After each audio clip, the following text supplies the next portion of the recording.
Welcome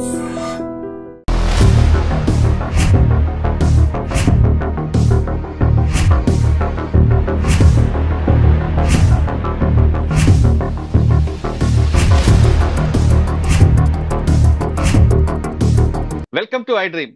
మాజీ miss Vizag అన్యాయం జరిగింది. తన భర్త మరో అమ్మాయితో కాపురం చేస్తుండగా రెడ్ హ్యాండ్ గా పట్టుకుంది. అమ్మాయి పోలీసులకు అప్పచెప్పింది. పోలీసులకు ఫిర్యాదు చేసినా పోలీసులు పట్టించుకోవట్లేదంటూ ఆమె వాపోతుంది.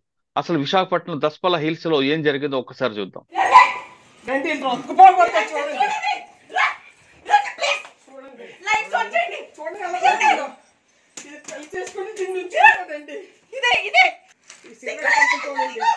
మీడియా వితౌట్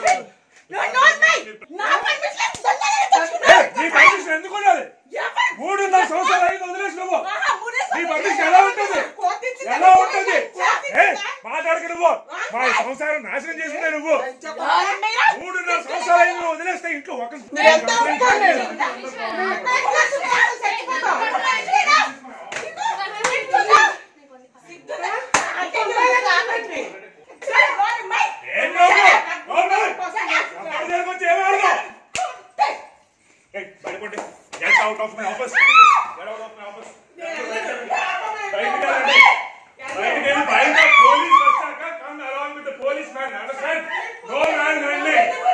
ఇప్పటి వరకు దస్పల హిల్స్ లో నక్షత్ర అనే అమ్మాయి రెడ్ హ్యాండ్ గా దాడి చేసింది. ఆ దాడిలో ఆమె భర్తతో పాటు మరో అమ్మాయి దొరికింది.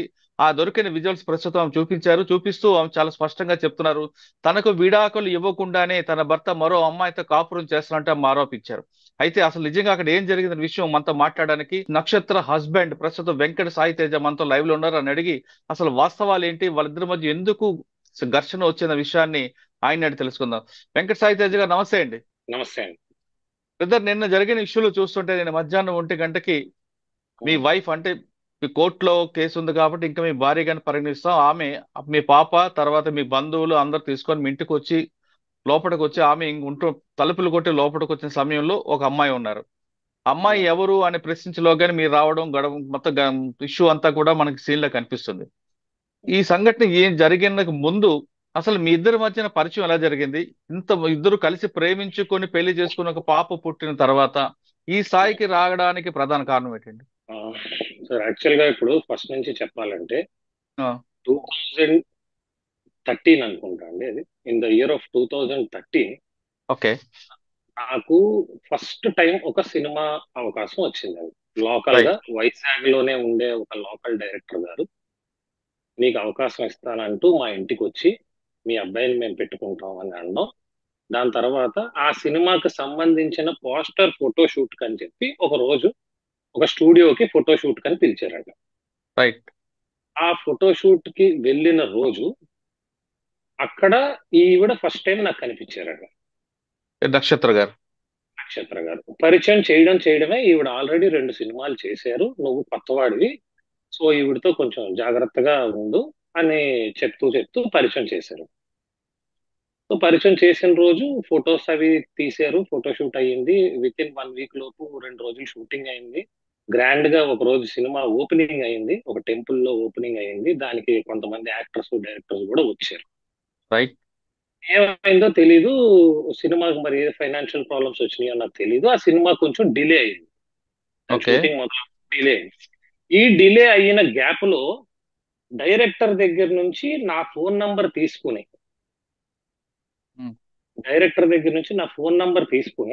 ఈ సినిమా స్టేటస్ అడగడానికి కాల్ చేయడం మొదలు పెట్టారు.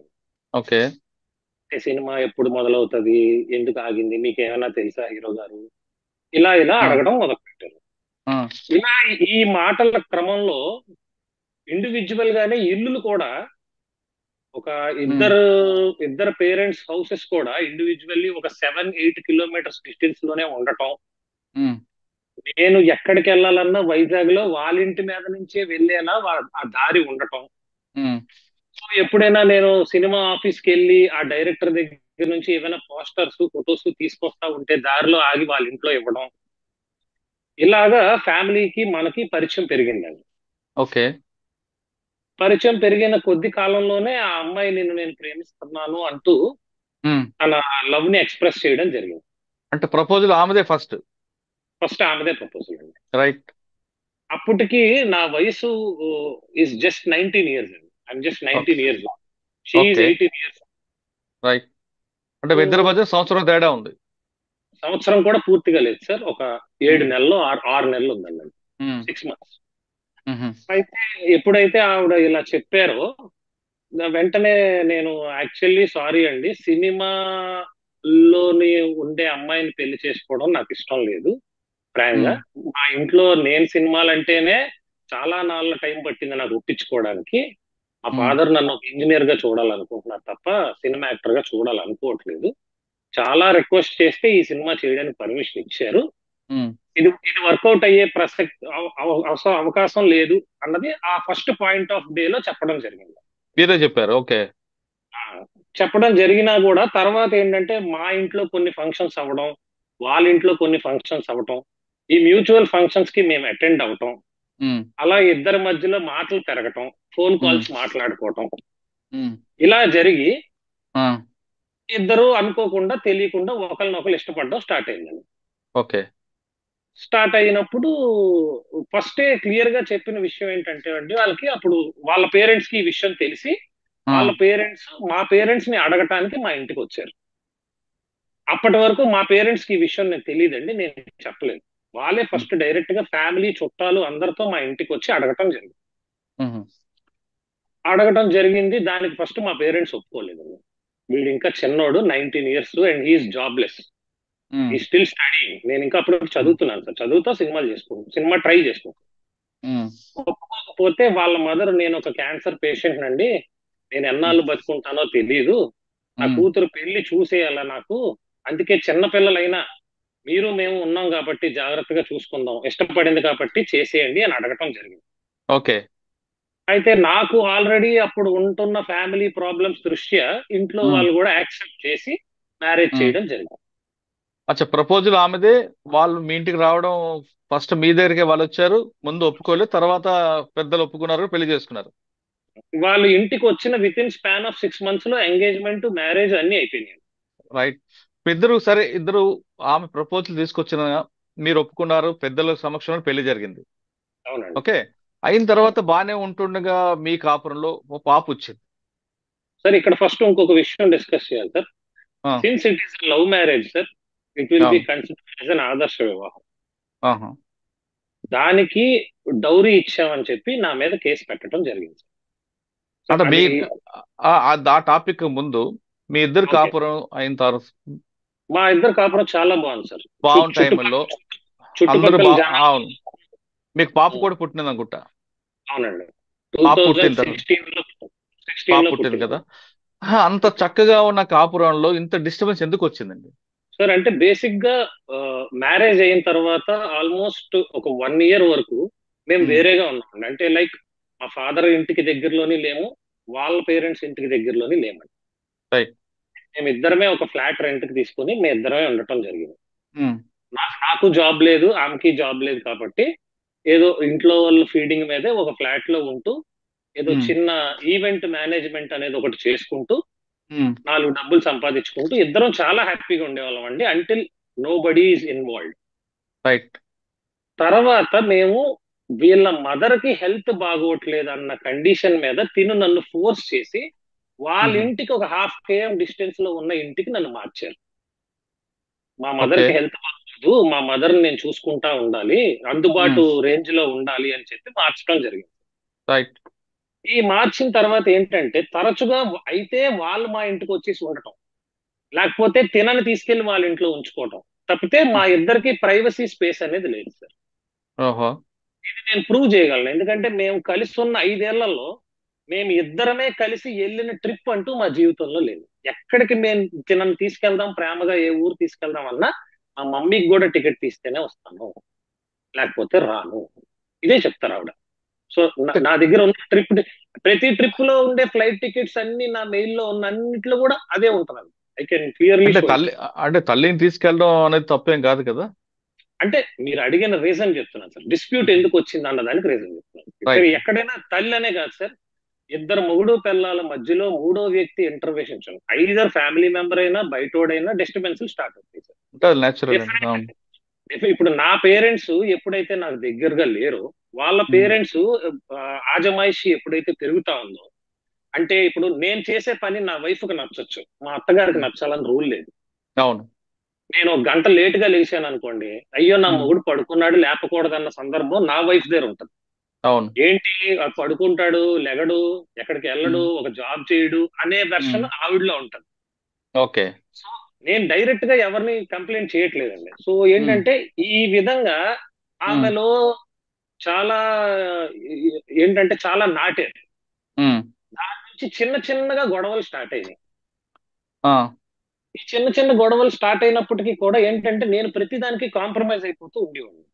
ఓకే. ఎందుకంటే ఎందుకంటే నా ఏజ్ చిన్నది, ఆ, నా ఏజ్ కూడా చిన్నది. So because of maturity levels ఇంకా ఎదగలేకపోవడం, వయసు అవగాహన రాకపోవడం వల్ల చిన్న చిన్న గొడవలు పెట్టుకుంటా ఉంటది.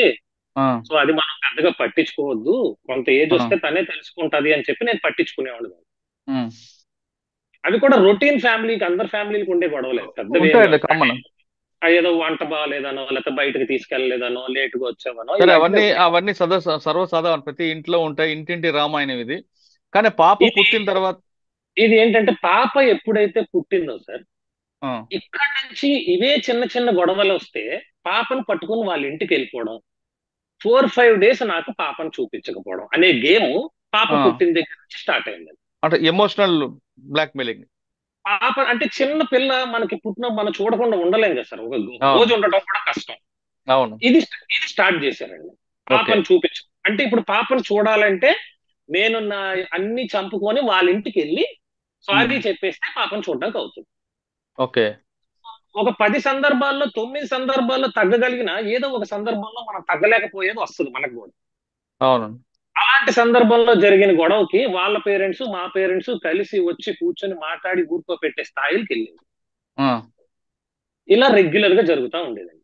ఈ మధ్యలో నాకు 2017 ఇయర్ లో ఈ ప్రెషర్స్ తట్టుకోలేక నేను నేవీలో జాబ్ కొట్టానండి. అంటే నేను 2015 నుంచి రాస్తున్నాను, 16 లో రాశాను, రాలేదు, 17 లో జాబ్ వచ్చింది. నేవల్ డాక్యార్డ్ లో నాకు ఒక చార్జ్ మ్యాన్, అంటే it is like an assistant engineer job వచ్చింది. ఓకే. ఉమ్, ఆ జాబ్ జాయిన్ అయిన తర్వాత ఇంకా నా లైఫ్ స్టైల్ అంతా మార్నింగ్ 6 టు ఈవినింగ్ 8 అయిపోయింది. Only okay. నైట్ మాత్రమే ఫ్యామిలీతో స్పెండ్ చేసి, అందులోకి నేను ఒక ఫిట్నెస్ ఫ్రీక్ అండి, రోజుకు ఒక గంట జిమ్ చేయకుండా ఉండలేను. ఆ ఇంటికి వచ్చిన తర్వాత ఇంకో గంట జిమ్కి వెళ్ళి 9-9:30కి ఇంటికి వచ్చి భోజనం చేసి పడుకుని పోవడమే తప్ప, సండే తప్ప ఫ్యామిలీతో స్పెండ్ చేసే టైం దొరికేది కాదు. ఓకే. ఈ రీజన్ టైంలో ఏంటంటే నేను ఒక్కదాన్నే పాపని చూసుకోలేకపోతున్నాను ఉమ్, అన్న కారణాన్ని అడ్డు పెట్టుకొని మాట్లాడితే వాళ్ళ పేరెంట్స్ హౌస్కి వెళ్ళిపోయి అక్కడే 1 మంత్ 2 మంత్స్ అలా ఉండటం స్టార్ట్ అయింది. ఇక్కడ నేను చేసిన బిగ్గెస్ట్ మిస్టేక్ ఏంటంటే అలా వెళ్ళిపోతున్న అన్నిసార్లు నేను యాక్సెప్ట్ చేశాను. అవునులే, ఒక్కరితే చిన్నపిల్లని చూసుకోలేదు, ఏదో దెబ్బలు తగిలించుకుంటారు అనవసరంగా, ఫోన్లే అల్ని అని యాక్సెప్ట్ చేయడం స్టార్ట్ చేశాను. ఓకే. అది లేటర్ ఆన్ ఎలా టర్న్ అయిందంటే పాపను పంపించండి అంటే ఈ రోజు మంగళవారం పంపించకూడదు, ఈ రోజు శుక్రవారం పంపించకూడదు, ఈ రోజు ఆదివారం పంపించకూడదు, ఈ రోజు బుధవారం పంపించకూడదు, ఇంకా మిగిలిన 2 రోజులు పంపించమంటే మమ్మీకి బాగాలేదు సో ఈ రోజు రాను. ఇది స్టార్ట్ అయిందండి. హలో. ఓకే. వింటున్నాను, వింటున్నాను. ఇలాగా ఇంకా ఇంకా ఇలా ఈ చిన్న చిన్న చిన్న చిన్న చిన్న చిన్న ఆ, గొడవలే పెద్ద పెద్ద గొడవలు, పెద్ద పెద్ద గొడవల స్థాయికి వెళ్ళింది. అంటే ఇవన్నీ అయితే రెండు కుటుంబాల మధ్య కూర్చొని ఆ, పరిష్కారం కాకపోయేసరికి. పరిష్కారాలు ఎప్పుడు పరిష్కారం జరిగిపోయేదండి. ఆ, పేరెంట్స్ వచ్చేవారు, ఐదర్ నన్నైనా తిట్టి తను ఊరుకోపెట్టి అమ్మ గొడవలు పడకండి అని చెప్పేవారు, అంతా బాగుండేది. ఈ ఉమ్, ఇష్యూస్ ఏం లేవు.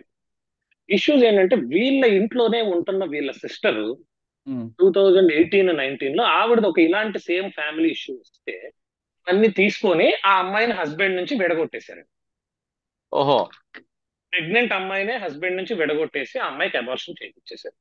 అయ్యో. ఇవి చూసిన తినకి ఏంటంటే ఈసారి నుంచి గొడవ అయితే పోలీస్ అని భయపెట్టచ్చు, కోర్ట్ అని భయపెట్టచ్చు, మీడియా అని భయపెట్టచ్చు అని కొత్త కొత్తగా విషయాలు తెలుస్తుంది. నేను చెప్తున్నా, తనది తప్పని ఈ రోజుకి నేను చెప్పట్లేదండి. తనకి నేర్పారు. తను ఆ రోజు నుంచి గొడవ విన్నప్పుడు, ఇంతకు ముందు గొడవ అయితే తిట్టుకుంటారు, ఒక ఉమ్, గంట పోతే కాంప్రమైజ్ అవుతారు. ఆ రోజు నుంచి గొడవ అయితే నేను పోలీస్ స్టేషన్కి వెళ్ళిపోతాను, నీ మీద కేసు పెట్టేస్తాను అని బెదిరించడం, లేదంటే నేను సూసైడ్ చేసుకుంటాను అని తలుపులు వేసేసుకోవడం రూమ్ లోకి వెళ్ళి, ఈ ఎమోషనల్ బ్లాక్మెయిల్స్ చేయడం అనేది చాలా స్టార్ట్ చేసింది. ఆల్రెడీ అయితే 20. చెప్పండి. కరెక్ట్ గా లాక్డౌన్ పెట్టే ముందు రోజు తన బర్త్డే అండి. ఉమ్, తన బర్త్డేకి నేను 1,20,000 పెట్టి ఒక స్కూటీ, ఒక 50,000 ఖర్చు పెట్టి తన బర్త్డే నైట్ 12 గంటలకు చేశాను. చాలా గ్రాండ్ గా తన బర్త్డే చేసి నెక్స్ట్ రోజు నుంచి లాక్డౌన్ ఏదో పెట్టారండి. మార్చి 22వ తారీఖు నుంచో 23వ తారీఖు నుంచో లాక్డౌన్ పెడితే, అవి ఉమ్, ఇక్కడ ఉంటే సేఫ్ కాదు, అక్కడ ఉంటే మా మమ్మీ ఆ హైజీన్ అది చూసుకుంటది, ఇంట్లోకి ఎవరిని రాకుండా చూసుకుంటది, పాప చిన్నది కదా, సో మేము అక్కడ ఉంటాము అని చెప్పి అక్కడికి వెళ్ళారండి.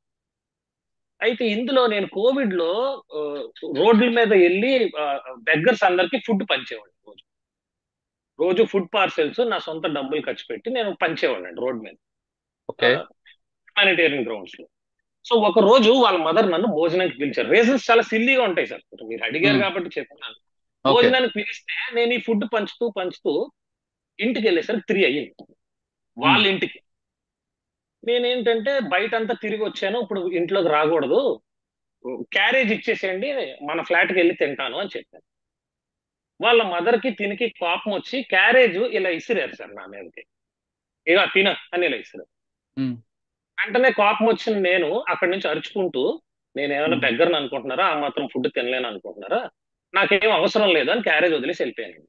ఉమ్, ఆ రోజు తర్వాత 6 మంత్స్ నాకు వాళ్ళ అమ్మాయిని వాళ్ళు చూపించలేదండి. Six okay. మంత్స్ ఉమ్, అది అది చిన్న మాటకి వాళ్ళు 2 వల్గర్ వర్డ్స్ తో మా ఫాదర్ వాళ్ళ ఇంటికి వెళ్ళి, నీ కొడుకు ఇలాంటోడు, నీ కొడుకు అలాంటోడు, అది ఇది పట్టించుకోడు, ఇది లేదు అది లేదని ఎలిగేషన్స్ పెట్టుకుని ఇప్పట్లాగే మేము మా అమ్మాయిని పంపించాం అని చెప్పేసి ఒక 6 మంత్స్ ఉంచేసుకున్నారు. ఆ టైంలో మాత్రం ఈ పాప అనే వీక్నెస్ తోనే నాతో వీళ్ళు ఆడుకుంటున్నారు, ఉమ్, నేను కూడా కొంచెం స్ట్రాంగ్ గా ఉంటేనే గానీ ఇది సెట్ అవ్వదు, లేకపోతే ఇది అలవాటు అయిపోతుంది ప్రతిరోజు గొడవ అని చెప్పి నేను ఉమ్, కూడా 6 మంత్స్ పాపను చూడకుండా ఉన్నానండి. ఓకే. అయితే ఈ 6 మంత్స్ గ్యాప్ మధ్యలో నేను ఒక వెహికల్ కొన్నాను. ఆ వెహికల్ ఫస్ట్ నా కూతురే కూర్చోవాలా కారులో, ఉమ్, తీసుకుని రండి అని ఫోన్ చేస్తే, నువ్వు నువ్వు ఈ 6 నెలల్లో ఎవరెవరితో పడుకుని సంపాదించుకున్నావో మేము ఎక్కం ఆ కారు అన్నారు. అక్కడికి హర్ట్ అయ్యాము. అక్కడికి హర్ట్ అయ్యాం. సరే 6 మంత్స్ తర్వాత మళ్ళా మా పేరెంట్స్ మాట్లాడి వెళ్ళి తీసుకొచ్చి కూల్ చేసి తెచ్చి, అమ్మా నువ్వు తేజ వాళ్ళ ఇంటి దగ్గరలో ఉండొద్దు, మా ఇంటి దగ్గరలో ఉండొద్దు, మేము వేరే ఇల్లు తీస్తాం అందులో ఉండండి అని మళ్ళీ ఇల్లు మార్చి పెట్టారు. రైట్. 3 డేస్ కూడా ఇంట్లో లేరండి. నాకు షూటింగ్ అవకాశం వచ్చింది, నేను షూటింగ్కి వెళ్ళాను. ఉమ్, షూటింగ్కి వెళ్తే వాళ్ళ ఇంటికి వెళ్ళారు, ఏం జరిగిందో తెలియదండి. మా ఇద్దరి మధ్యలో గొడవ లేదు, ఏమీ లేదు. సడన్ గా వెళ్ళి పోలీస్ స్టేషన్ లో నన్ను కొట్టాడు అని కేసు పెట్టారు. ఏ దిశ పోలీస్ స్టేషన్ లోనా? ఆ దిశ పోలీస్ స్టేషన్ లో కేసు అవ్వలేదు, అప్పుడు వెళ్ళి కంప్లైంట్ ఇచ్చారు. వాళ్ళు ఆ, నన్ను పిలిచారు. వాళ్ళు నన్ను పిలిచి, తేజ గారు ఇలా మీరు కొట్టారంట, ఇదంట అదంట అంటే, నేను కొట్టలేదండి. ఏమమ్మా కొట్టాడా అని అంటే, అవన్నీ పక్కన పెట్టండి, కొట్టడాలు అవన్నీ పక్కన పెట్టండి, ఆ అబ్బాయి సినిమాలు మానేయాలి, ఉమ్, సినిమాలు మానేయకపోతే మా అమ్మాయిని పంపించాం అని వాళ్ళ మదర్ ఫస్ట్ అన్నారండి దిశ సిఐ గారి ముందు. అప్పుడు సిఐ గారి పేరు నిర్మలా గారు ఏదో. ఉమ్, ఆవిడ ముందే వాళ్ళ మదరు, సినిమాలు మానకపోతే మా అబ్బాయిని పంపించాం. ఉమ్, అయితే అమ్మా ఎవరో ఒకరు తగ్గాలి కదమ్మా, మీకు ఒక 6 మంత్స్ టైం ఇస్తున్నాము, మీరు ఆలోచించుకోండి, మేము ఇప్పుడు కేసు కట్టం అని చెప్పి పంపించేశారండి. ఓకే. మళ్ళీ 6 మంత్స్ తర్వాత వెళ్ళి, నన్ను పిలవకుండానే వెళ్ళి ఎఫ్ఐఆర్ అయిపోయిందని నాకు ఫోన్ వచ్చింది. ఉమ్, ఏసీపీ గారు నన్ను పిలిచి అడిగారండి ఏం జరిగింది మొత్తం అని అంటే, బాబు నువ్వు రోజు మందు తాగి వస్తావంట, ఆ అమ్మాయిని కొడతావంట, అలానే నువ్వు సినిమాలు చేస్తూ ఆ అమ్మాయిని పట్టించుకోవంట, నువ్వు ఉమ్, జాబ్ ఉందనే నీకు పెళ్లిని ఇచ్చారంట, లేకపోతే ఇవ్వకపోదురంట, నువ్వు సినిమా ఉమ్, వాడు అని తెలిస్తే పెళ్లిని ఇచ్చేవారు కాదంట అనేది చెప్పడం జరిగిందండి. ఓకే. చెప్తే నేను ఏసీపీ గారు క్లియర్ గా చెప్పాను, మేడం 2015 లో మ్యారేజ్ అయినప్పుడు నాకు జాబే లేదు, నేను 2017 మే 22 జాబ్ జాయిన్ అయ్యాను, మరి జాబ్ ఉందని పిల్లనివ్వడం ఏంటంటే అది అబద్ధం. మీ మీద 543 క్రైమ్ నెంబర్ 2021 లో ఎఫ్ఐఆర్ ఇష్యూ అయింది దిశలో. మీ మీద చార్జ్ ఓకే. షీట్ వేశారు. మీకు అవునండి. కౌన్సిలింగ్ చేశారు. మీరు వినకపోతే మీకు అరెస్ట్ కూడా చేసినట్టున్నారు. అవునండి, అంటే వినకపోవడం అంటే అంటే నేను మీరు వినకపోయా. వినడం అంటే మీరు ఆ, కౌన్సిలింగ్ లో ఆ కౌన్సిలింగ్ వచ్చి వెళ్ళుంటారు. కౌన్సిలింగ్ కూడా మీ ఇద్దరు ఆ, మధ్యన కూడా ఇంకా అది కలిసేటట్టు లేదు అని చెప్పి అరెస్ట్ చేసి పంపించుంటారు. పాయింట్ అండి, సినిమాలు మానేయడం ఒక్కటే పాయింట్ తెచ్చారండి వాళ్ళు, కొట్టానని కానీ ఏవీ తేలేదు, కంప్లైంట్ లో రాసిన ఏ మాటలు ప్రస్తావనకు తేలేదు. కాదు సినిమాలు కంప్లైంట్. మానేస్తే ఆ రోజు సిఐ గారి ముందు జరిగింది ఏంటంటే, కాంప్రమైజ్ అవ్వాలంటే సినిమాలు మానేయాలి అని అడిగారు, నేను సినిమాలు మాన్ను అని చెప్పాను.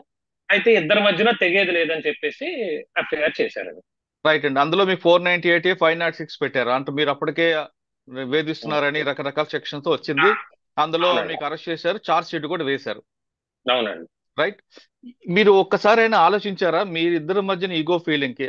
వాళ్ళ అమ్మాయికేమో సినిమాలు మానేయాలి మీరు అనేది ఆ అమ్మాయి రీజన్.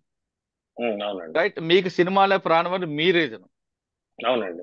కానీ మీ ఇద్దరి మధ్యన ఒక అమ్మాయి మీ పాప సఫర్ అవుతున్న ఎప్పుడైనా ఆలోచించారా మీరు? ఆమెకి సార్ లేకపోవచ్చు, ఆమెకి లేకపోవచ్చు, కానీ మీకు ఉండాలి, ఒక తండ్రిగా ఉండాలి కదా. సార్ నేను ఆల్మోస్ట్ గొడవలు మొదలైన తర్వాత పాప పుట్టిన దగ్గర నుంచి ఉమ్, 3 నుంచి 4 సంవత్సరాలు ఇలా అనుకునే స్ట్రగుల్ అవుతా గడిపానండి నా లైఫ్. రైట్. ఎందుకంటే మీకు ఎగ్జాంపుల్ చెప్పాలంటే 2015లో నేను మొదటి సినిమా చేస్తే ఆ, రెండో సినిమా 2020లో చేశానండి. ఈ 5 ఏళ్ళు నేను నా ఫ్యామిలీకి కట్టుబడి ఒక్క ఆడిషన్ కి గానీ హైదరాబాద్ వెళ్ళి ప్రయత్నించటం కానీ దేనికి ఏ పని చేయలేదండి. పూర్తిగా కట్టుబడి ఉన్నాను. రాక రాక వెతుక్కుంటూ ఒక సినిమా వచ్చింది. దీన్ని వదలకూడదు. అవకాశం రావడం చాలా కష్టం. కొన్ని లక్షల మంది ఎదురు చూస్తూ ఉంటారు. నేను ప్రయత్నించకుండా వచ్చిన అవకాశం. ఇది నన్ను చేయనివ్వండి అని వాళ్ళ మదర్ని వాళ్ళ ఫాదర్ని ప్రాధేయపడ్డా. కరెక్టే అండి. మీ వెర్షన్ బానే ఉందండి. నేను అమ్మాయిది తప్పట్లేదు, మీది కాదు.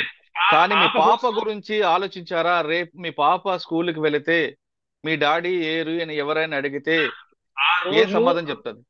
సార్ ఒక్కటి సార్ ఆ రోజు ఉన్న పర్టికులర్ గా ఆ మూమెంట్ ఆఫ్ టైమ్ లో ఇది ఏదో కక్ష సాధింపు చర్యే గాని విడిపోయేంత ఇది కాదు అన్న అనుకోవడం జరిగింది. నా నా మీరు మైండ్ లో ఇదేదో ఓకే. కక్ష సాధిస్తారు, ఆ కేసులన్నీ తప్పని తేలిన తర్వాత ఆలే మళ్ళీ వచ్చేస్తారు, మళ్ళీ ఉమ్, హ్యాపీగా ఉంటాం, it will take just 6 months time అంతే. 6 months మనం వాళ్ళని చూడకుండా ఉంటేనే మన లైఫ్ బాగుంటది అనుకుంటే దానికైనా మన లైఫ్ బాగు చేసుకోవడం ఇంపార్టెంట్ అన్నది నేను ఫీల్ అయ్యాను.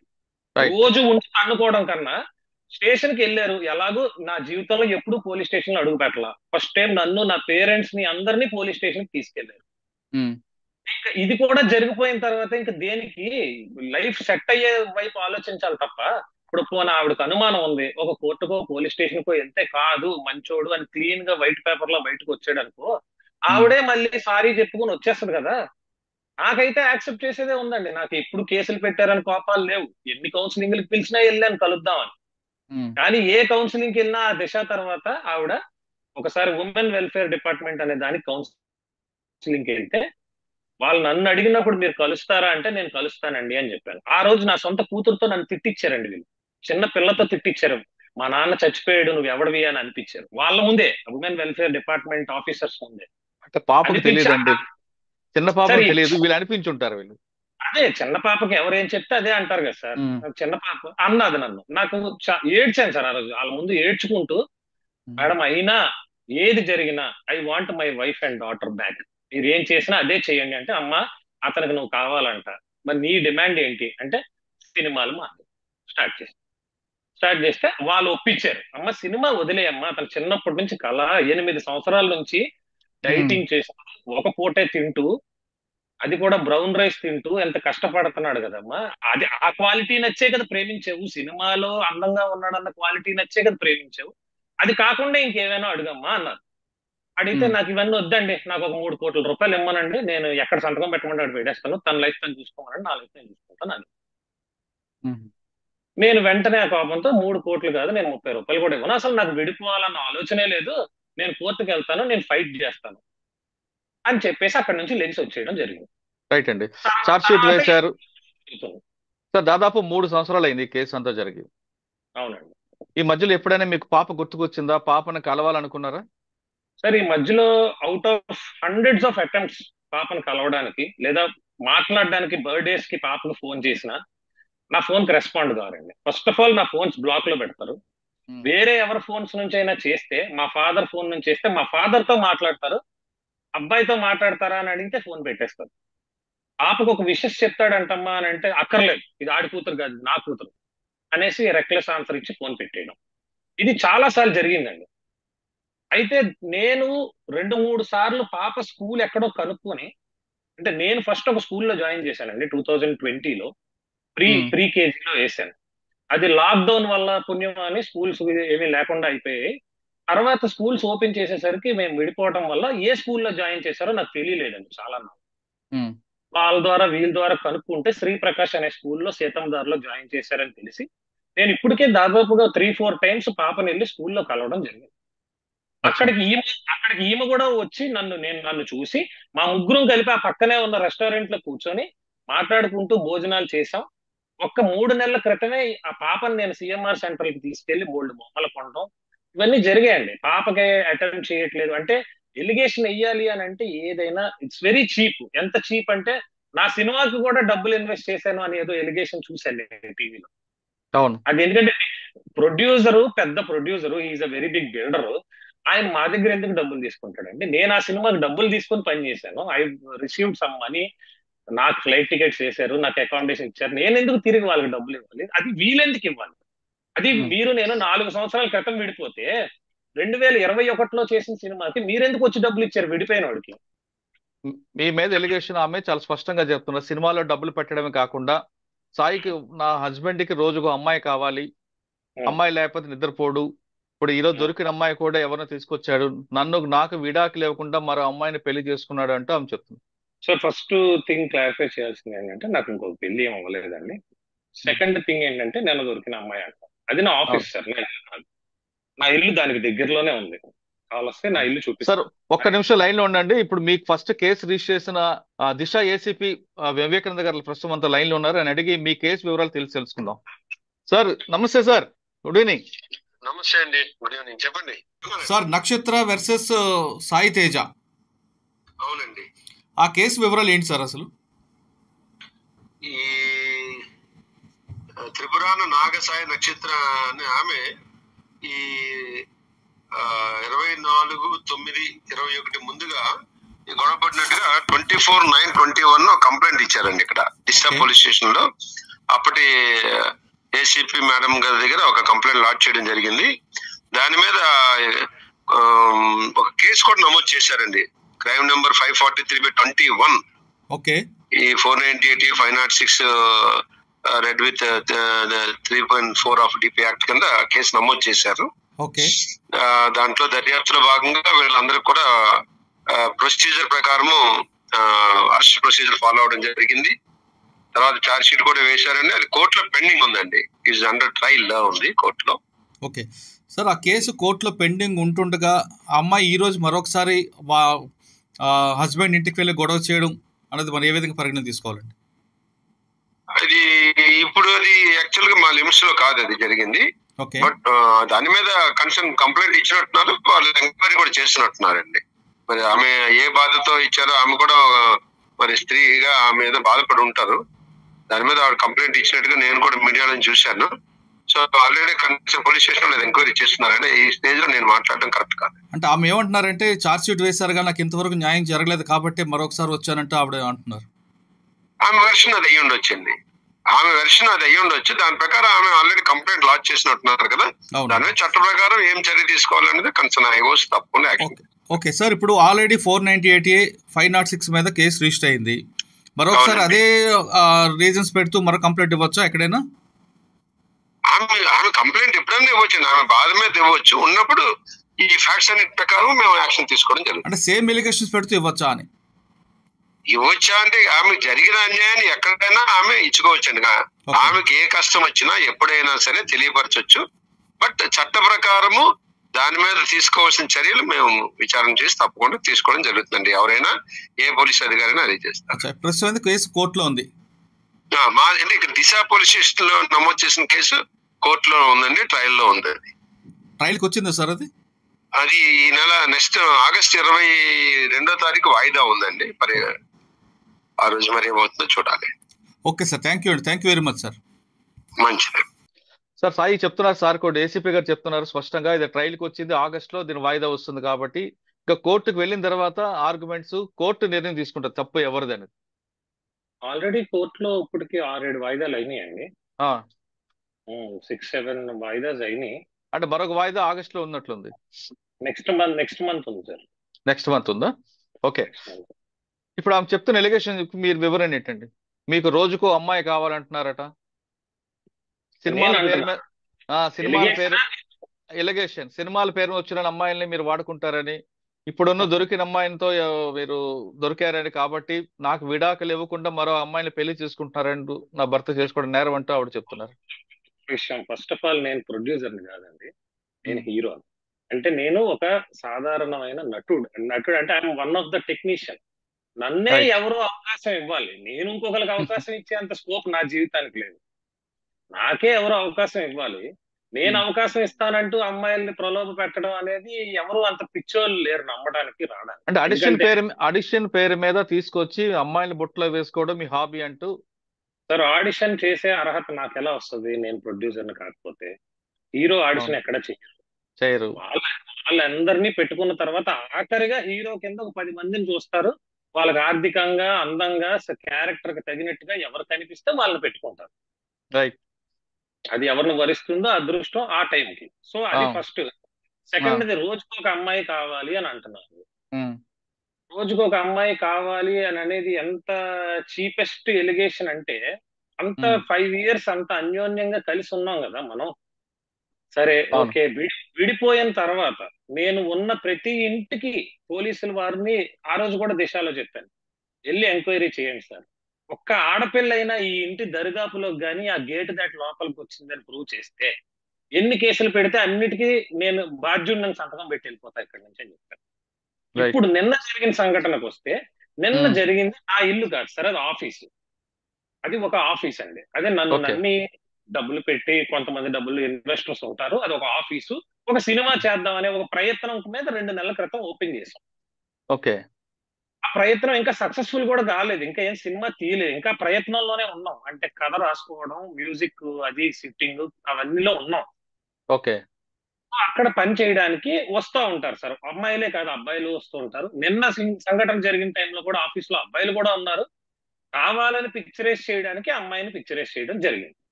అమ్మాయి అక్కడ పడుకున్నట్లు ఉంది కదండి లోపలికి రాగానే వాళ్ళందరూ. యాక్చువల్ గా జరిగిన స్టోరీ ఏంటంటే, ఆ అమ్మాయి మాకు ఒక లిరిక్స్ రాస్తామని చెప్పి మా ఆఫీస్ కి ఇష్యూ జరిగిన ముందు రోజు నైట్ రావడం జరిగింది. అమ్మాయి ఒక్క బై రోడ్ ఆ అమ్మాయి, ఇంకొక అబ్బాయి, ఒక అబ్బాయి మా దగ్గర కో డైరెక్టర్ గా ఉన్న ఆయన లిరిక్స్ రాయడానికి ఈ అమ్మాయిని, నా ఫ్రెండ్, ఈ అమ్మాయి నాకు ముందు నుంచి పరిచయమేనండి, పరిచయం లేదన్నట్లా. ఒకసారి ట్రై చేసి చూడండి, నా టాలెంట్ నచ్చితే పెట్టుకోండి అని అనడం జరిగింది, రావడం జరిగింది. ఆ టైంకి నేను లేకపోవడంతో మా స్టాఫ్ కాల్ చేసి, అమ్మాయిని నా రూమ్ లో పడుకోబెట్టండి, అబ్బాయిలతో పడుకోబెడితే బాగోదు, నా రూమ్ లో ఒక బెడ్ వేసేసి, లేకపోతే నా రూమ్ లో జనరల్ గా బెడ్ ఉండదండి, బెడ్స్ ఉన్న రూమ్ పక్క రూమ్, ఆ రూమ్ లో ఒక బెడ్ వేసేసి అక్కడ ఏసీ ఆన్ చేసి పడుకోబెట్టండి, అబ్బాయిలు ఇందులో పడుకోండి అని చెప్పడం జరిగింది. జరిగిన తర్వాత నేను మార్నింగ్ నా ఇంటి నుంచి జిమ్కి వెళ్ళి ఒక 10:30-11 ప్రాంతంలో నేను ఇంటికి వచ్చాను. అది ఇంటి నుంచి ఆఫీస్కి వచ్చాను. నేను ఆఫీస్కి వచ్చే టైంకి ఒక అబ్బాయి ఏమో భోజనం తేడానికి వెళ్ళాడు, ఒక అబ్బాయి ఏమో అక్కడే ఉన్నాడు. నేను అప్పుడే లోపలికి వచ్చినాడు, ఆ అమ్మాయిని లేపుదాము భోజనానికి అని చెప్పి, మా ఫ్రెండే కదండి, బయట అమ్మాయి, పరిచయం లేని అమ్మాయి అయితే ఏం కాదు, పరిచయం ఉన్న అమ్మాయే. నేను లోపలికి వెళ్ళానండి. ఇట్లా లోపలికి వెళ్ళానో లేదో, 5 minutes లో ఫుల్ గా మీడియా ఎవరెవరో వచ్చేసి డోర్లు పద్దలు కొట్టేసి లోపలికి వచ్చేసి కెమెరాస్ పెట్టేసి స్టార్ట్ చేశారు. ఆ అమ్మాయి పాపం సరిగ్గా ఫుటేజ్ లో చూస్తే అమ్మాయి గాఢ నిద్రలో ఉంది. అవును. నేను నా పర్సనల్ వాష్రూమ్ అదే రూమ్ లో ఉంటదండి, అది నా రూమ్ కదా, నా ఆఫీస్ రూమ్. నేను జిమ్ నుంచి రోజు నాకు అలవాటు ఏంటంటే, జిమ్ నుంచి ఆఫీస్కి వెళ్ళి అక్కడ నాకు కొన్ని డ్రెస్సులు అక్కడ ఉంటాయి నాకు, నేను అక్కడే డ్రెస్ చేంజ్ చేసేసుకుని ఈవినింగ్ వరకు, నైట్ వరకు ఆఫీస్ లో టైం స్పెండ్ చేస్తాను. మళ్ళా నైట్ 7 o'clock ఇంకొకసారి జిమ్కి వెళ్తాను. మళ్ళా వచ్చి 10, 11, 12 దాకా అందరితో స్టోరీ సిట్టింగ్స్ లో కూర్చొని నైట్ నా ఇంటికి వెళ్ళి పడుకుంటాను. ఓకే. ఎందుకంటే మాకు అక్కడ అంత కంఫర్ట్స్ ఏం లేవు. ఎవరో నాతో పని కోసం వచ్చిన వాళ్ళు పడుకోగలుగుతారు, కానీ నేను అప్పుడు పడుకోను. నాకు ఇంట్లో మంచి బెడ్ ఉంది, ఏసీ ఉంది, అన్ని సోఫిస్టికేటెడ్ ఫర్నిచర్ అంతా ఉంది. సో అక్కడ నేల మీద పరుపేసుకొని పడుకోవాల్సిన అవసరం నాకు లేదు. ఓకే. దాన్ని రాంగ్ వేలో పిక్చరైజ్ చేస్తున్నారని మీడియా రాగానే నేను అన్న ఫస్ట్ మాట ఏంటంటే, మీరు రాంగ్ వేలో పోర్ట్రే చేయకండి, అవసరమైతే డివోర్స్ తీసుకున్నాక పెళ్లి చేసుకునే రైట్ కూడా ఉంది నాకు. నేను అన్నది ఐ కెన్ మేక్ ఎనీవన్, అంటే ఈమెనే కాదు ఎవరినైనా డివోర్స్ తీసుకుని నాకు వైఫ్ చేసుకునే రైట్ ఉంది అన్నది నేను ఇంగ్లీష్ లో చెప్పాను. దానికి వీడియోలో కూడా క్లియర్ గా ఉందండి, ఐ క్యాన్ అన్నానా, ఆల్రెడీ చేసుకున్నాను అన్నానా అనేది ఉంది క్లియర్ గా వింటే. దాన్ని పట్టుకొని కావాలని నన్ను బ్యాడ్ చేయాలని, నా ఎదుగుదలని డ్యామేజ్ చేయాలని పెళ్లి చేసేసుకున్నాడు, సంసారం చేసేస్తున్నాడు. నన్నే కాకుండా అనవసరంగా ఏ సంబంధం లేకుండా ఒక మంచి ఫ్యామిలీ నుంచి వచ్చిన ఒక ఆడపిల్లని కూడా అనవసరంగా ఆమెకి థ్రెటన్ చేసి ఆమె మీద ఆ, ఏవో ఇసిరేసి ఆ అమ్మాయిని కొట్టి చాలా వల్గర్ మాటలు మాట్లాడి ఆ అమ్మాయిని రాంగ్ గా యూట్యూబ్స్ లో వీడియోస్ లో మీడియాలో చూపిస్తూ ఒక ఆడపిల్లకి నిజంగా తేరుకోలేని దెబ్బ కొట్టి కనీసం ఆ అమ్మాయి నా ఫోన్ కూడా రెస్పాండ్ అవ్వలేని స్టేజ్ కి చేశారు. సార్ అది కరే నిన్న జరిగింది.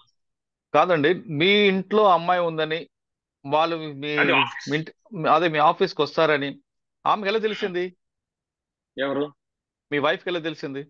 అదే నాకు తెలియదు. దట్ ఈస్ ద $1,000,000 క్వశ్చన్ అండి. మరి నేను జిమ్ నుంచి వస్తున్నప్పుడు స్పై చేసి నా కార్ ఫాలో అయ్యి వచ్చారో, లేకపోతే నాకే తెలియకుండా నా ఆఫీస్ లో ఎక్కడైనా ఎవరినైనా ఇన్ఫర్మేషన్ కి పెట్టుకున్నారో ఏంటో తెలియదు. ఆ కరెక్ట్ గా 5 నిమిషాల స్పాన్ లో వచ్చినప్పుడే ఇదేదో ఒక ప్రీ ప్లాన్డ్ థింగ్ అని. ఎందుకంటే ఇప్పుడు బాధలో వచ్చిన ఆమె ఉమ్. అంతమంది మీడియా సపోర్ట్ తీసుకుని వచ్చింది, నాకు భయపడి అనుకుందాం. పెళ్లి ఆల్బమ్లు కూడా పట్టుకుని వస్తారండి if at all it is not prepared. అవును పెళ్లి అది ఆల్బమ్స్ కూడా వెంటనే ఉన్నాయి సార్, పక్కనే పెళ్లి ఆల్బమ్స్ ఉన్నాయి బ్యాగులతో. అవును అవును, వాళ్ళ మదర్ చూపిస్తున్నారు. అండ్ దే గాట్ డిసైడెడ్ అండి. అండ్ మీరు ఆ అమ్మాయి ఇన్స్టాగ్రామ్ ప్రొఫైల్ కనుక చూస్తే గత 4 సంవత్సరాల్లో అమ్మాయి రోజుకో 10 డ్యాన్స్ వీడియోలు అవి వేసి పెడుతూ ఉంటది ఇన్స్టాగ్రామ్ లో. పిచ్చి ఆవిడకి. ఒక్క వీడియోలో గానీ ఒక్క ఫోటోలో గానీ ఈ 4 ఏళ్లలో ఆవిడ ఏ రోజు మంగళసూత్రాలు గానీ నల్లపూసలు గానీ వేసుకోవాలి. ఎన్నో సార్లు చాలా మంది మా చుట్టాలే అడిగినా కూడా నాకు మొగుడు లేడు ఏం లేడు నేను వేసుకోను అనేది. నిన్న మాత్రం మంగళసూత్రాలు వేసుకుని వచ్చేయడం, కళ్ళల్లోంచి నీలే రాకపోయినా ఏడుస్తూ మంగళసూత్రాలు 10 సార్లు కెమెరాని చూపించడం, ఇదంతా యాక్షన్ కదా. పిక్చరైజేషన్ అవుతోంది క్లియర్ గా. దానికి ఎవరెవరు సపోర్ట్ ఉన్నారో నాకు అర్థమైంది. నేను మాట్లాడలేదు గట్టిగా అని అంటే నేను అలా రోడ్డెక్కి అరుచుకుని మాట్లాడుకునే స్వభావం కాదండి. వాళ్ళ పరువు తీసినా నాదే పోద్ది, నా పరువు తీసుకున్నా నాదే పోద్ది అనేది నా ఫీలింగ్. నేను తిడితే నా వైఫ్నే తిట్టాల, నా వైఫ్ని తిడితే నన్ను నేను తిట్టుకున్నట్టే అవుతుంది. సో కానీ ఇప్పుడు మీ ఇద్దరు మధ్యన గొడవలో చిన్న పాప సఫర్ అవుతుంది, అక్కడ ఉంది, భయపడుతుందని ఆలోచించారా మీరు గాని ఆమె గాని అసలు? సార్ ఆన్ గ్రౌండ్ ఫ్యాక్ట్ ఏంటంటే అక్కడ ఏం జరుగుతుందో నాకు అర్థం కావడానికి చాలా టైం పట్టింది. ఎందుకంటే సడన్ గా ఎప్పుడూ లేకుండా నా ఆఫీస్ కి, అది ఆ ఆఫీస్ కి నేనే హెడ్ అనుకున్నప్పుడు నా గదిలోకి రావాలన్నా కూడా జనాలు నన్ను పర్మిషన్ అడిగే వస్తారు, నేను బెల్ కొడితేనే వస్తారు. అలాంటిది సడన్ గా తలుపు ఇలా తన్నుకొని 10 మంది వచ్చేసరికి ఐఎమ్ లిటరలీ షాక్డ్. ఏం జరుగుతుంది? మాకు అక్కడ చాలా సీక్రెట్ థింగ్స్ ఉంటాయి టేబుల్ మీద. మీడియా వచ్చాక మేము ఫస్ట్ భయపడేది ఏంటంటే నా సినిమా కథ మొత్తం టేబుల్ మీద ఉంది. ఒక ఫోటో తీసినా నేను చాలా నష్టపోతాను, ఎందుకంటే కథ ఇంకా రిజిస్టర్ చేయలేదు. రాత్రి తెల్లవారులు రాసి అక్కడ పెట్టి కథ మొత్తం అందరూ అక్కడ స్టోరీ మొత్తం దాని మీదే ఉంది. అవును. సినిమా టైటిల్ డిజైన్ చేసిన లోగో ఆ పక్కనే ఉంది, టైటిల్ రిజిస్టర్ చేయలేదు ఇంకా. ఎన్నో వేలు ఖర్చు పెట్టి విఎఫ్ఎక్స్ చేయించి ఒక టైటిల్ లోగో డిజైన్ చేయించి అక్కడే పెట్టే వాల్ కి. అవన్నీ ఎక్కడ లీక్ అయిపోతాయి ఆ టెన్షన్ కూడా. వాల్యుబుల్స్ ఉన్నాయండి, నా గోల్డ్ అది ఉంది. నేను అప్పుడే జస్ట్ వాష్రూమ్ లోకి వెళ్ళడానికి నా గోల్డ్ అది తీసి టేబుల్ మీద పెట్టి వాష్రూమ్ లోకి వెళ్ళా. ఉమ్. యాక్చువల్గా ఇష్యూ జరిగినప్పుడు నేను వాష్రూమ్ నుంచి వచ్చా, ఆవిడ అక్కడ పడుతున్నారు. ఓకే. సో ఇందులో ఫస్ట్ ఆఫ్ ఆల్ నాకు గంట వరకు అక్కడ పాప ఉన్నదన్న, ఇది ఫస్ట్ థింగ్ అండి. అంటే అరగంట తర్వాత వరకు నేను పాప ఉంది, మీకు ఒక అరగంట వరకు పాప అక్కడ ఉందని మీకు తెలియదు? ఒక పావు గంట అరగంట వరకు అంటే నాకు తెలియదు ఇన్ ద సెన్స్ నా మైండ్ రిజిస్టర్ చేసుకోవట్లేదండి. నేను వేరే హర్రీ అందులో ఉన్నాను. ఏంటి జరుగుతోంది ఇక్కడ, ఇంతమంది వచ్చేయడం ఏంటి, నేను వాళ్ళతో మాట్లాడే ఇదిలో ఉన్నాను మీడియాతో. మీరు వితౌట్, నేను రూమ్ లో కూడా ఏం జరుగుతుందో పట్టించుకునే స్టేజ్ లో లేను. ఇలా చేయొద్దని, అంటే నా ప్రైవేట్ స్పేస్ లోకి మీరు రాకూడదని. సో అందులో ఉన్నాను. తర్వాత నేను పాపని చూశాను. పాపని చూసినా పాపని ఇలా నేను ఇక్కడ నుంచి చూస్తున్నానంటే పాపని ఇలా వెనక్కి తీసేసుకోవడం వాళ్ళ మదరు, అయితే పాప చేత తిట్టిపించడం, పో అని ఇలా సైగలు చేయించడం, పాప చేతి తిట్టిపించడం. నేను ఇంకా మీడియా ముందు నా పరువు నేను పోగొట్టుకోవడం ఇష్టం లేక నేను వెళ్ళి ఆ బాల్కనీలో అలా నించుని ఉన్నానండి. జరిగేది జరుగుతుంది. ఇంత సంఘటన ఇంత రప్చర్ అయిన తర్వాత మరి మీరెందుకు పోలీస్ కంప్లైంట్ ఇవ్వలేదు?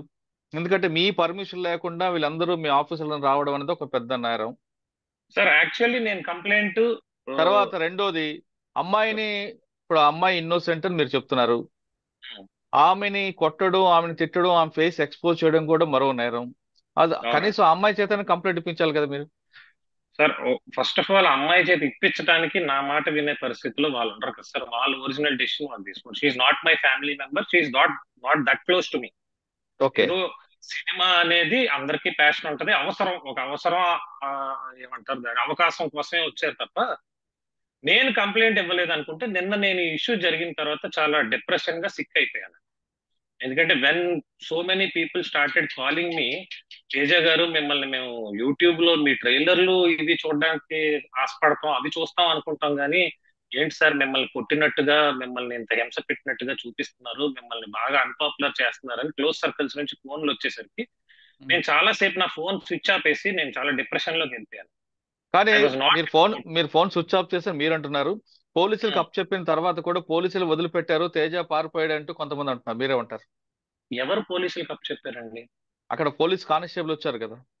సార్ పోలీస్ కానిస్టేబుల్ వచ్చింది వాళ్ళ నుంచి మాకు థ్రెట్ లేకుండా మమ్మల్ని సెక్యూర్ చేయడానికి, మమ్మల్ని Okay. స్టేషన్ కి తీసుకెళ్ళడానికి కాదు. ఫస్ట్ థింగ్, ఉమ్, స్టేషన్ కి ఎప్పుడు తీసుకెళ్తారండి? వీళ్ళు ముందు స్టేషన్ కి వెళ్ళి కంప్లైంట్ పెట్టుకుని రావాలి ఇక్కడికి. ఉమ్, మీరు ఇప్పుడు పోనీ నేను పోలీసులకు ఫోన్ చేశాను, మీరు 100 చేశారు. మీరు 100లో ఏం చెప్పారు? నాకు థ్రెట్ ఉంది, సేవ్ చేయండి అని చెప్పారు. ఇప్పుడు వాళ్ళు నన్ను ఎందుకు అరెస్ట్ చేస్తారు? అక్కడ ఏం తప్పు జరిగిందని అరెస్ట్ చేస్తారు? నా ఆఫీస్ లో ఉన్నాను, సరే ఒక అమ్మాయి ఉంది, అరెస్ట్ చేయడానికి రీజన్ ఏంటి? వాళ్ళని నేను రిక్వెస్ట్ చేశాను, మమ్మల్ని ఈ జనాల్లోంచి బయటకు తీసుకెళ్ళండి అని రిక్వెస్ట్ చేస్తే వాళ్ళు మమ్మల్ని బయటకు తీసుకొని వచ్చారు. ఉహు. పోలీస్ స్టేషన్ కి తీసుకెళ్తానని వాళ్ళు చెప్పలేదు, స్టేషన్ కి వెళ్తున్నాను మేము చెప్పలేదే. ఇప్పుడు డ్యామేజ్ జరిగింది అంటే అమ్మాయికి నష్టం జరిగింది అంటే ఒక చిన్న ఈగో ఫీలింగ్ వల్ల ఇద్దరి మధ్యన ఇదంతా రప్చర్ అయినట్లు నాకు అనిపిస్తుంది. మీకు సినిమాలంటే పిచ్చి, ఆమెకి మీ సినిమాకి వెళ్ళకూడదని ఆమెకి. మీరు అంటున్నట్లుగా మా అత్తవారి దగ్గరకు రాబట్టే మా కుటుంబం అంతా చిన్నబనమైంది, లేదంటే నా భార్య చాలా మంచిదని మీరు అంటున్నారు. నాకు అర్థమవుతుంది ఏంటంటే సినిమా వ్యామోహం, సినిమా ఇష్యూలోనే ఇదంతా జరిగినట్టు అనిపిస్తుంది. ఇంత రప్చర్ అయిన తర్వాత ఇష్యూ పెద్దది అయిపోయింది కాబట్టి మీరు ఫర్దర్ గా లీగల్ గా ముందుకు వెళ్తారా, లేదు పాప ముఖం చూసి నా కూతురు తండ్రి లేని కూతురుగా చెప్పించుకోవడం ఇష్టం లేక తిరిగి ఆమె మీ వైఫ్ ని క్షమించి ఇద్దరు కలిసి ఉంటారు? సార్ ఫస్ట్ ఒకటండి, ఈ లాస్ట్ 4.5 years లో నా మీద కంప్లైంట్లు పెట్టడం, మనుషుల్ని తీసుకొచ్చి నా ఇంటి మీద దాడి చేయడం, నా ఇంటి తాళాలు బ్రేక్ చేయడం, నన్ను చాలా సార్లు థ్రెటన్ చేయడం, బూతులు మాట్లాడుతా వాయిస్ రికార్డింగ్స్ పెట్టడం, వాళ్ళ మదరే డైరెక్ట్ గా నాకు ఎన్నో వందల వాయిస్ రికార్డింగ్స్ పెట్టారు తిడుతూ, నువ్వు రోడ్ యాక్సిడెంట్ లో చచ్చిపోతావు, కాళ్ళు ఇరిగిపోతాయి, ఇలా పెట్టడం. ఆ, ఆ, నేను మీరు అత్తగారి మాటలు మర్చిపోండి, మీ వైఫ్ మీ డాటర్ వీళ్ళిద్దరు. నా నష్టం చెప్తున్నాను సార్. ఇన్ని జరిగినా కూడా ఈ రోజు వరకు వాళ్ళకి ఎగెనిస్ట్ గా నేను ఒక్క కంప్లైంట్ గాని, ఒక మాట తిట్టడానికి వాళ్ళ ఇంటికి వెళ్ళటం గాని, ఒక యాక్షన్ తీసుకోవటం గాని ఏమీ చేయలేదు. రీజన్, నేను కూడా అటాక్ చేస్తే అది యుద్ధం అయిపోతుంది, అది ఎప్పుడైతే వార్ అవుతుందో జీవితంలో కలము. వాళ్ళే యుద్ధం చేసి చేసి అలిసిపోయి మళ్ళా వచ్చేస్తారు, నా కూతురికి నేను కావాలి. ఆడపిల్ల, మగపిల్లోడు అయితే ఓకే, ఆడపిల్లకి ఫాదర్ ఉండాలి, మ్యారేజ్ చేయాలి, కాళ్ళు కడగాలి, చాలా ఉంటాయి. నాకు కూడా కోరికలు, రెస్పాన్సిబిలిటీస్ ఉంటాయి. తన పేరు కూడా వెంకట సాయి మోక్షిత, నా పేరే తనకు పెట్టాను, వెంకట సాయి మోక్షిత, నా పేరే పెట్టాను. జాగ్రత్తగా జాతకం చూసి సింహరాశి పుబ్బా నక్షత్రంలో సిజేరియన్ చేసి మరీ పుట్టించానండి. ఆ పుబ్బా నక్షత్రంలో పుట్టే వాళ్ళందరికీ లైఫ్ బాగుంటుందని జ్యోతిష్యులు చెప్తే ఆమె డెలివరీ డేట్ కన్నా ముందు పుట్టించానండి, సిజేరియన్ చేయమని అడిగాను డాక్టర్స్. ఓకే. ఆమె పుట్టినప్పుడు ఉండే స్టెమ్ సెల్ అని కూడా అప్పట్లో, ఇప్పుడంటే ఫేమస్ అయిపోయింది, 2016 లో nobody knows, only Aishwarya Rai చేయించింది. ఓన్లీ యాక్ట్రెస్ ఐశ్వర్య రాయ్ గారు వాళ్ళ పాపకు చేయిస్తే నేను 2 lakhs స్పెండ్ చేసి ఆ స్టెమ్ సెల్ ప్రొటెక్ట్ చేయించాను. ఓకే. లైఫ్ టైమ్ లో తనకి గాని తన మదర్ కి గాని ఎటువంటి హెల్త్ కాంప్లికేషన్, ఎందుకంటే వాళ్ళ ఫ్యామిలీ బ్యాక్గ్రౌండ్ లో ఆల్రెడీ క్యాన్సర్ ఉంది కాబట్టి వీళ్ళకి ఎటువంటి హెల్త్ కాంప్లికేషన్ రాకూడదని ఆ స్టెమ్ సెల్ ప్రిజర్వ్ చేయించాను, ఆ ట్రీట్మెంట్ కి ఉపయోగపడాలని. అంత ముందు చూపుతో పాప మీద ప్రేమతో చేసినవే, కానీ ప్రతి దానికి మనిషికంటూ ఒక సహనం ఉంటుంది సార్. నిన్న జరిగింది ఇది నేను సహనం కోల్పోయే సంఘటన. ఎందుకంటే నా సైలెన్స్ ని చాతకానితనంగా తీసుకున్న చాలా మీడియా ఛానల్స్, నా సైలెన్స్ ని చాతకానితనంగా తీసుకున్న నా వైఫ్ అయితే ఎవరు, వాళ్ళ మదర్ అయితే ఎవరు, ఈ 4 ఏళ్ల నుంచి ఎన్నిసార్లు రాయిలు ఇచ్చి కొడుతున్నా దెబ్బలు తింటున్నాడు కానీ తిరిగి కొట్టట్లా అనే ఉద్దేశంలో నిన్న ఇంతటి అఘాయిత్యానికి పాల్పడ్డారండి. ఎందుకంటే నా మీద మా నాన్నగారే ఎప్పుడు చేయి చేసుకోలేదు, పుట్టినప్పటి నుంచి నా మీద చేయి చేసుకోవటం, కావాలనే మీడియాలో రికార్డ్ చేయించి దాన్ని కొన్ని వందల సార్లు దాన్నే టెలికాస్ట్ చేయించడం, నన్ను అవమానపడేలా చేయటం, నేను డిప్రెషన్ లోకి వెళ్ళేలా చేయటం, ఇవన్నీ చేసిన కారణంగా మొట్టమొదటైతే దీని మీద లీగల్ గా తిరిగి అటాక్ చేసే విధానం పద్ధతులు మాకు కావండి. నాది ఆ మెంటాలిటీ కాదు. లీగల్ గా పోలీస్ వారు దీనికి ఏం న్యాయం చేస్తారో, తగు కేసులు ఎలా పెట్టాలో, ఏ సెక్షన్స్ కనుక్కొని ట్రెస్ పాసింగ్ కింద వితౌట్ మై పర్మిషన్ నా ఆఫీస్ స్పేస్ లోకి అది ఎంటర్ అవడం తప్పు. ఎంటర్ అవడమే కాకుండా నా స్టాఫ్ ని కూడా కొట్టారండి. నన్ను బయటకు పిలవమని ఫోర్స్ చేసి నా స్టాఫ్ ని కొట్టారు. అది మీడియా కూడా చూశారండి. వాళ్ళ మదరే నా స్టాఫ్ ని కొట్టారు. ఓకే. అక్కడ ఉన్న మీడియా ఛానల్స్ అందరూ చూశారు. నా ఆఫీస్ లో ఉన్న సీసీ కెమెరాస్ లో కూడా రికార్డ్ అయ్యింది. నా ఆఫీస్ లో ప్రతి రూమ్ లో సీసీ కెమెరా ఉందండి, ఇంక్లూడింగ్ ఆ లోపల ఏదో జరిగిపోతుందన్న రూమ్ లో కూడా సీసీ కెమెరా ఉంది. నేను ఆ మొత్తం ఫుటేజ్ తీసుకెళ్లి పోలీస్ వారికి చూపిస్తాను. ఆ లోపల ఏ తప్పు జరగలేదని చూపిస్తాను, బయట తప్పు జరిగిందని కూడా చూపిస్తాను క్లియర్ గా. నేను ఆ రోజు ఏ టైంకి ఆఫీస్ లోకి వెళ్ళాను, ఏ టైంకి ఇప్పుడు బయటకు వచ్చాను. ఆఫీస్ స్థలాలు మీ దగ్గర ఉన్నాయా, ఆమె దగ్గర ఉన్నాయా? ఇప్పుడు ఆ రోజు నా ఆఫీస్ లో థెఫ్ట్ జరిగిందండి. బేసిక్ గా ఒక రింగ్ మిస్ప్లేస్ అయ్యింది, అండ్ నా కార్ కీసు, నా నా సొంత ఇంటి కీసు, నా ఆఫీస్ కీసు అన్ని కలిపి ఉన్న ఒకే ఒక సెట్. ఆ సెట్ పట్టుకుని వెళ్ళిపోయారండి. డైరెక్ట్ గా నా వైఫే పట్టుకుని వెళ్ళిపోయింది. యాక్చువల్లీ నేను కూడా అంతమంది జనంలో ఎవరో తీసుంటారులే అనుకున్నాను, వాళ్ళని అనుమానం పడలేదు. వాళ్ళు యూట్యూబ్ లో చూపిస్తున్న వీడియోస్ లోనే క్లియర్ గా ఆవిడే పట్టుకెళ్ళిపోతున్నట్టు కనిపించింది సార్. అవి కూడా రికార్డ్ చేసి పెట్టుకున్నాం సార్. రేపు పోలీస్ కంప్లైంట్ కి వెళ్ళినప్పుడు ఆ కంప్లైంట్ ఎలా రాయాలో ఏంటో ఆ కంప్లైంట్ రాసి దాంతో పాటు ఈ ప్రూఫ్స్ కూడా సబ్మిట్ చేసి మాకు న్యాయం చేయమని అడుగుతుంది. అంటే లీగల్ గా ప్రొసీడ్ అవుతానంటారు మీరు? 100% ప్రొసీడ్ అవ్వాలి కదా సార్. ఎందుకంటే దిస్ ఇస్ నేను కంప్లీట్ డీఫేమ్ అయ్యాను కదా సార్. చేయలేని తప్పుకి నేను డీఫేమ్ అయ్యాను. కానీ So, మీరు నేను- లీగల్ గా ప్రొసీడ్ అయితే ఇటు Hmm. అమ్మా నాన్న మధ్యన ఈ విభేదాల మధ్యన మీ పాప సఫర్ అవుతుందని ఆలోచిస్తున్నారా? సార్ పాప లాస్ట్ 4 years నుంచి సఫర్ అవుతానే ఉంది సార్. ఎందుకంటే ఎన్నిసార్లు నీ హస్బెండ్ పాపను తీసుకుని రా అని అడిగినా మీరు చూపించడానికి ఇష్టపడలేదు. కనీసం ఫోన్ మాట్లాడించడానికి కూడా మీరు ఇష్టపడలేదు. పాప పేరు అడ్డు పెట్టుకొని మీరు నన్ను ఎంత బ్లేమ్ గేమ్ ఆడారో, ఎంత ఏడిపించారో అదంతా మీకు కూడా తెలుసు. కానీ ఇప్పుడు ప్రెసెంట్ సిచ్యువేషన్ ఏంటంటే ఈ రోజు కూడా ఇప్పుడు పాపే కావాలంటున్నాను సార్. ఈ రోజుకి నేను చెప్తున్నాను, నేను ఇప్పుడే కాదు, కోర్టులో వాళ్ళు నాతో ఎంత ఫైట్ చేసినా లాస్ట్ గా నేను కోర్టులో ఫైట్ చేసేది నాకు నా కూతురు కావాలనే. మీరు నన్ను వదిలేసుకుంటే వదిలేసుకోండి, అది మీ పర్సనల్ చాయిస్. నాకు నా కూతురు కస్టడీ కావాలనే నేను అడుగుతానండి. ఇవన్నీ ఎందుకండి? సినిమాలు కాసేపు ఆపితే బెస్ట్ ఏమో కదా, ఆవిడకి నచ్చ చెప్పుకొని సినిమాలు యాక్ట్ చేయొచ్చు కదా మీరు. సార్ ఆవిడకి నచ్చ చెప్పడానికి ఎన్నో సంవత్సరాలు ప్రయత్నించాను. అండ్ ఇంకొకటి కూడా, from the bottom of the heart, ఆవిడ ప్రాబ్లం సినిమా అనే కాదండి. వాళ్ళ ఆవిడకి అనుమానం ఉందా? వాళ్ళ అన్ని ఉన్నాయి, ఒకటి కాదు. వాళ్ళ ప్రాబ్లం ఏంటంటే లొంగాలి, మన చెప్పు మాట వినాలి. ఒక సినిమాల్లోకి వెళ్తే పేరు వచ్చేస్తే మన మాట వినడు, లేదంటే ఇంకొక బిజినెస్ ఏదైనా చేసి పెద్ద ఇదైపోతే మన మాట వినడు. ఉద్యోగం చేసుకుంటే మా నాన్నగారు లాగా పొద్దున్న వెళ్ళి రాత్రి వస్తాడు, ఇంట్లోనే ఉంటాడు, జీతం అంతా తెచ్చి ఇచ్చేయాలి. రూల్స్ ఉంటాయి వాళ్ళ ఇంట్లో చాలా. కార్డు తన దగ్గరే ఉండాలి, శాలరీ పడగానే తనకి లెక్కలు చెప్పాలి, ఇవన్నీ ఉంటాయండి. This is not the life which our parents taught us.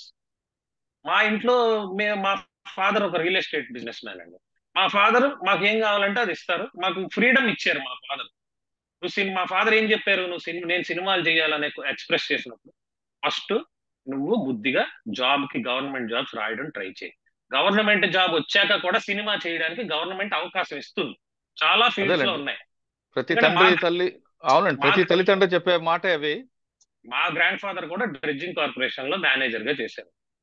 ఆయన చాలా విపరీతమైన, ఆయన పెద్ద కవి, ఆయనకి ఆంధ్ర రత్న అని బిరుదు కూడా ఉంది. ఆయన ఆ కవిత్వాలు రాయడానికి వెళ్ళేవారు, ఆయన బాల్ బ్యాడ్మింటన్ ప్లేయర్, క్రికెట్ అన్ని చేసేవారురా ఉద్యోగం చేస్తూనే. నువ్వు కూడా అలానే చేసుకోవచ్చు. చాలా మంది ఎగ్జాంపుల్ ఉన్నారు. ఎన్టీఆర్ గారు గవర్నమెంట్ ఎంప్లాయే, బ్రహ్మానందం గారు గవర్నమెంట్ ఎంప్లాయే. ఇలా రెఫరెన్స్లు చెప్పి నన్ను ఒప్పించి నా చేత ఉద్యోగం రాయించారు. నేను కూడా జాబ్ వచ్చాక ఫ్యామిలీ సెక్యూరిటీ కోసం ఆ జాబ్, ఫ్యామిలీ జాబ్ రెండే చూసుకున్నాను. అవకాశం వచ్చిన వెళ్ళాను తప్ప అవకాశం కోసం జీవితాన్ని వదిలేలేదండి. అవకాశం ఎత్తుకుంటూ వస్తే వెళ్ళాం. ఇప్పుడు ఒక సినిమాలో మన పక్కన ఒక మనిషి ఉన్నారంటే ఆ అమ్మాయికి మనకి అక్రమ సంబంధం. ఒక అమ్మాయి మన ఫోటోకి ఎక్కడ సోషల్ మీడియాలో ఒక లైక్ కొట్టిందంటే ఆ అమ్మాయి నీతో అక్రమ సంబంధం. ఇంకా అక్రమ సంబంధం అనేది నేను చాలా మంచి పదం వాడుతున్నానండి. వాళ్ళ నోటితో వచ్చే మాటలు అంటే దాంతో పడుకున్నావు, దీంతో పడుకున్నావు, నీకు వర్జిన్లు కావాలి, నీకు అమ్మాయిల్ని ట్రాప్ చేస్తావు. కొన్ని వందల మంది అమ్మాయిలకి మెసేజ్లు పెట్టిందండి ఈవిడ. నా సోషల్ మీడియాలో నన్ను ఫాలో అవుతున్న ప్రతి అమ్మాయికి మెసేజ్లు పెట్టి, నువ్వు ఎందుకు నా మొగుడు ఫోటోకి లైక్ కొడుతున్నావు, నువ్వు నా మొగుడు, నీకు నా మొగుడికి ఏంటి సంబంధం, నువ్వు వాడితో పడుకున్నావా, ఇంత పచ్చిగా కొన్ని వందల మందికి మెసేజ్లు పెట్టి నన్ను డిగ్రేడ్ చేయడం గత 4 ఏళ్లుగా జరుగుతా ఉంది ఇది. ఓకే సార్, ఫైనల్ గా చెప్పండి, ఇష్యూని ఇక్కడితో క్లోజ్ చేస్తారా లేదు లీగల్ గా ప్రొసీడ్ అవుతారా? జరిగింది అది జరిగింది, ఒక పేటకాలానికి మొదలు పెడతారా? ఎందుకంటే మీరు మీరు అంటున్న మాటల్లో నాకు అర్థమవుతుంది ఏంటంటే, మీకు మీ వైఫ్ కావాలి, మీ పాప కావాలి, ఎప్పటికైనా వాళ్ళిద్దరి మీద ప్రేమ మీకు ఇప్పటికీ ఉన్న విషయం నాకు అర్థమవుతుంది. సార్ ఇప్పుడు ఆ, ప్రేమ ప్రేమ లేకుండా ఎవరికీ ఉండదండి. ప్రేమ లేకుండా పోదు, ఎవరికి పోదు. ఎందుకంటే ఫ్రాంక్గా చెప్పాలంటే they are my family. Okay, నాకు తెలుసు దే ఆర్ బీయింగ్ మిస్గైడెడ్ అనేది నాకు తెలుసు. అవును, మీరు అది నమ్మినప్పుడు ఈ విషయాన్ని వదిలిపెడితే బెటర్ ఏమో కదా. కాకపోతే వదిలిపెట్టడానికంటే సార్, ఇప్పుడు నేను ఇలాంటి విషయాలు ఇప్పుడు ఒక 10 సార్లు వదిలేశాను. ఈ రోజు ప్రపంచానికి తెలిసింది. కానీ ఇలాంటివి ఎంతకన్నా దారుణమైనది పోలీస్ స్టేషన్లకి మాట్లాడితే, షూటింగ్కి వెళ్ళానంటే ఏదో ఒక స్టేషన్ లో ఏదో ఒక కంప్లైంట్ పెట్టేవారు. ఓన్లీ దిశలోనే కాదండి, నా మీద ఇంకొక స్టేషన్ లోకి వెళ్ళి నా పేరు మీద ఉన్న కార్ తను వాడుతున్నాడు అని కేసు పెట్టారండి. అక్కడ ఉంటే, హైదరాబాద్ షూటింగ్ లో ఉంటే అర్జెంట్ గా స్టేషన్ కి రావాలని పిలిపించడం అలవాటు. ఒకసారి అయితే నా చీరలు పోయాయని కంప్లైంట్ పెట్టింది నా మీద వెళ్ళి. ఏదో ఒక రకంగా స్టేషన్ కి పిలిపించడం, షూటింగ్ లో ఉండకూడదు, కంఫర్టబుల్ గా ఉండకూడదు, పిలిపించాలి. మన ప్రొడ్యూసర్లు ఎలా పంపిస్తారండి? మనం నమ్ముకొని మన డేట్లు తీసుకుంటారో వాళ్ళు పంపరు. పోలీసులు నాకు ఫోన్ చేసి వస్తావా రావా అని కాల్స్ వస్తుంటాయి, నువ్వు రావాలి కంపల్సరీ అంటారు. ఈ రెండిట్ల మధ్యలో ఎన్నోసార్లు నలిగిపోయాను సార్. నలిగిపోయినా ఎప్పుడు నేను లీగల్ గా యాక్షన్ తీసుకోవాలా? ఏ లీగల్ గా యాక్షన్ తీసుకోలేదండి. వాళ్ళ ఫాదర్ మీద ఏదో పెద్ద ఇది వచ్చేసి టీవీల్లో వాళ్ళ ఫాదర్ డబ్బులకి ఉద్యోగాలు అమ్ముకుంటాడు, అక్రమంగా నేవీ ఉద్యోగాలు అని చెప్పి అన్ని ఛానల్స్ లో వచ్చేసింది. వాళ్ళ ఇంటికి పెద్ద గొడవకు వచ్చేసారు. మేము విడిపోయి ఉన్నప్పుడే వాళ్ళ ఇంటికి కొట్టడానికి 10 మంది 15 మంది వచ్చేసి మాకు అన్యాయం చేశారు, మా డబ్బులంతా దొబ్బేసి మాకు ఉద్యోగాలు ఇవ్వలేదు అని చెప్పి గొడవకు వస్తే నేనే వెళ్ళి ప్రొటెక్ట్ చేశానండి వాళ్ళ ఫ్యామిలీని. లేడీస్ ఉన్నప్పుడు వచ్చి అటాక్ చేస్తే విడిపోయి ఉన్నా నేనే ప్రొటెక్ట్ చేశాను. ఇంకొక ఇన్సిడెంట్, ఎల్జీ పాలిమర్స్ లో గ్యాస్ లీక్ ఇన్సిడెంట్ అయిందండి మేము విడిపోయి ఉన్న టైమ్స్ లో. అవును, గోపాలపట్నం. ఆ రోజు కూడా విడిపోయి ఉన్నప్పటికీ ఒక్క మాట లేకపోయేటప్పటికి పరిగెట్టి కార్ వేసుకుని వాళ్ళ ఇంటికి వెళ్ళి వాళ్ళందరినీ నా కార్లోకి ఎక్కించుకుని భీమిలి తీసుకెళ్లి హోటల్లో రూమ్ వేసి అక్కడ ఉంచాను సార్ 2 days. భీమిలి తీసుకెళ్లి విత్ మై ఓన్ మనీ. వాళ్ళు నాతో ఎవరు మాట్లాడకపోయినా పర్లేదు, ఈ సిచ్యువేషన్ లో ముందు వచ్చి కార్ ఎక్కండి, అర్జెంట్ గా ఇక్కడ నుంచి వెళ్ళాలి, డేంజర్ అంట అది పీలిస్తే అని చెప్పేసి తీసుకెళ్లిపోయి భీమిలిలో 2 days ఉంచి అదంతా క్లియర్ అయ్యాక తీసుకెళ్లి వాళ్ళ ఇంట్లో దింపానండి. మరి నేను 4 ఏళ్ల నుంచి వాళ్ళ బాగోగులు పట్టించుకోలేనోండి అయితే ఈ ఇన్సిడెంట్స్ అన్ని దేనికి నిదర్శనమో అది జనాలో మీడియాలో ఆలోచించారు. ఇలా చెప్పుకుంటూ పోతే ఇంకా చాలా ఉన్నాయండి. ఇప్పుడు మీరైతే నేను ఒకటే క్వశ్చన్ అడుగుతున్నాను. ఇప్పుడు ఆ అమ్మాయి నేను 20 మందితో తిరిగాను అంటే, ఇలానే నేను కూడా ఆ అమ్మాయి 10 మందితో తిరిగింది అని అనడం నాకు సులువైన మాటే. తప్పు కాదు సార్, నా పరువే పోతా సార్. నా వైఫ్ తిట్టుకుంటే నా పరువే పోతుంది. ఆ అమ్మాయికి అది లేదా? నీకు బాటమ్ ఆఫ్ ద హార్ట్ లో నీకు తెలుసు నీ హస్బెండ్ ఎలాంటి వాడు. 5 years రిలేషన్ లో నీకు తెలియదా నీ హస్బెండ్ తిరిగే క్యారెక్టరా తిరగలేని క్యారెక్టర్? ఎవరో చెప్తే నువ్వు ఎలా నమ్ముతున్నావు? నీ కళ్ళతో చూసావా? సరే, నిన్న వచ్చావు, నీ కళ్ళతో చూసావు, నీవు హస్బెండ్ కావాలి వదలలేనంటున్నావు కదా, ఒక 2 minutes నీ హస్బెండ్ తో అసలు ఏం జరుగుతుందో కనుక్కోలేకపోయావా?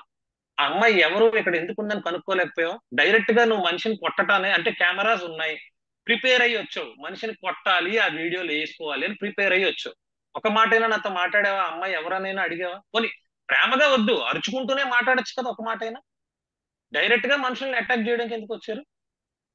కానీ ఇప్పుడు మీరు ఇంకొక పాయింట్ గుర్తుపెట్టారా, మీ ఇద్దరి మధ్యన ఆ అమ్మాయి కూడా సఫర్ అయింది కదా. ఎవరండి?